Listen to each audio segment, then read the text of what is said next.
রংপুরের star cadet coaching প্রাঙ্গণে এক বর্ণাঢ্য অনুষ্ঠানের মাধ্যমে ক্যাডেট ভর্তি শিক্ষার্থীদের বিদায় পরবর্তী ক্রেস্ট বিতরণ করা হয়েছে। অনুষ্ঠানে উপস্থিত শিক্ষার্থীদের মাঝে মেধা ও প্রতিভার স্বীকৃতিস্বরূপ বিভিন্ন পুরস্কার বিতরণ করা হয়। বিশেষভাবে ক্যাডেট ভর্তি পরীক্ষার্থীদের উৎসাহ দিতেই বিদায়ী সংবর্ধনার আয়োজন করে প্রতিষ্ঠানটি। এ সময় শিক্ষার্থীরা দীর্ঘ 1 বছরের স্মৃতি তুলে ধরে শিক্ষকদের কৃতজ্ঞতা জানায়। পরে স্টার ক্যাডেট কোচিংয়ের শিক্ষার্থীদের অভিভাবকগণও তাদের অনুভূতি তুলে ধরেন। আমি সবার পক্ষ থেকে চাই সব গার্ডিয়ানের জন্য যে কষ্টটা করছে তাদের জার্নিটা যেন সফল হয়। আর এজন্য সব মায়েদের প্রতি বা টিচারদের প্রতি আমাদের অনেক ভালোবাসা, কারণ টিচাররা অনেক পরিশ্রম করেছে আমাদের বাচ্চাদের জন্য। ক্যাডেট কোচিংয়ের টিচাররা অনেক ভালো, তাদের অনেক আন্তরিকতা। আর আমার বাচ্চার জন্য নয়, সব বাচ্চার জন্যই আশা করব যেন তাদের রেজাল্টটা হয় ভালো হয়, আশা অনুরূপ হয়। সব থেকে আমি খুব ভালো এক্সপিরিয়েন্স পেয়েছি। এখানে আমার খুব ভালো পড়া হয়েছে, 1 বছর আমার খুব যত্ন নেওয়া হয়েছে। এখান থেকে আমি আশা করি আমরা সবাই এখান থেকে ভালো রেজাল্ট করব। আমার বন্ধুরা এবং আমি সবাই আশা করি ক্যাডেট কলেজের পরীক্ষায় উত্তীর্ণ হব। আমি এখানে আসতে পারি প্রথমেই আমি ধন্যবাদ জানাবো আমার পরিচালক স্যারদেরকে, কারণ তাদের জন্যই আমরা এত দূর পর্যন্ত আসতে পেরেছি।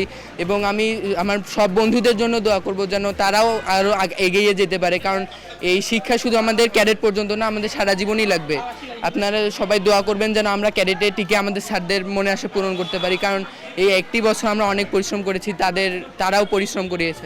এবং এখানকার স্যাররা অনেক ভালো বুঝাইতেন, বিশেষ করে ম্যাথ, ইংলিশ, এর পাশাপাশি বাংলা, জিকে এরা অনেক ভালো বুঝাইতো। সব মিলে রংপুরে অনেক ক্যাডেট কোচিং থাকা সত্ত্বেও আমার মতে স্টার ক্যাডেট কোচিং অনেক ভালো করবে, কারণ এখানকার শিক্ষকরা অনেক ভালো করে বুঝাইয়া দেয়, প্রতিটা বিষয় অনেক যত্নশীল। এদিকে প্রতিষ্ঠানের পরিচালক মশিউর রহমান জানালেন, তারা তাদের দায়িত্বশীলতায় অনড়। শিক্ষার্থীদের মান উন্নয়ন ও প্রতিযোগিতামূলক পরিবেশের মধ্য দিয়ে চলে পাঠদান। শিক্ষার ভিত্তি মজবুত করে গড়ে তুলতে পারাই তাদের মূল লক্ষ্য। 2025 সালের জানুয়ারির 12 তারিখে সেদিন থেকে যেন আমরা তাদের এই মানুষের তো একটা দুটা সন্তান থাকে, এখানে 120 জন আবাসিক শিক্ষার্থীর আমরাই বাবা আমরাই মা এভাবে দায়িত্ব পালন করেছি। রাতে তারা কিভাবে ঘুমায় কন্টিনিউ আমি নিজে গেছিলাম, আমরা 3 জনে যাই, মোশারফ স্যার, একে স্যার, আমি, মশিউর স্যার, গিয়ে আমরা পর্যবেক্ষণ করে আমাদের দায়িত্বশীল যে শিক্ষকরা ছিল সবাই যথেষ্ট ভালো ভূমিকা পালন করে। তারা কখন খাবে, কখন ঘুমাবে, কখন ঘুম থেকে উঠবে, কখন ক্লাসে আসবে, ঠিকমতো পড়াশোনা করছে কিনা, সার্বিক বিষয়ে আমাদের লক্ষ্য রাখতে হয়। এবং এই বিষয়গুলো লক্ষ্য রাখতে গিয়ে অনেক সময় তাদের সাথে যে আমাদের একটা কমিউনিকেশন তৈরি হয়েছে, আজকে আমাদের আসলে হৃদয়ে অনেকটা ভারাক্রান্ত হৃদয় নিয়ে তাদেরকে বিদায় জানাতে হচ্ছে, কিন্তু আসলে যেতেই দিতে হবে।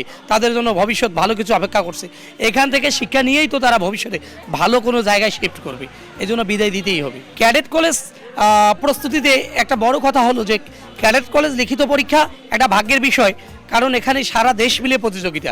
এই প্রতিযোগিতায় যে শিক্ষার্থীরা 1টি বছর ধরে সংগ্রাম করেছে তারা প্রত্যেকেই, আপনি দেখবেন কোনো বাচ্চারা যারা ক্যাডেট কোচিং করে না তারা 6 to 10 যা শিখে, আমরা মনে করি যে বাচ্চারা ক্যাডেট কোচিং করেছে স্টারে 6 to 10 তারা অনেক কিছু শিখে গেছে ইনশাল্লাহ।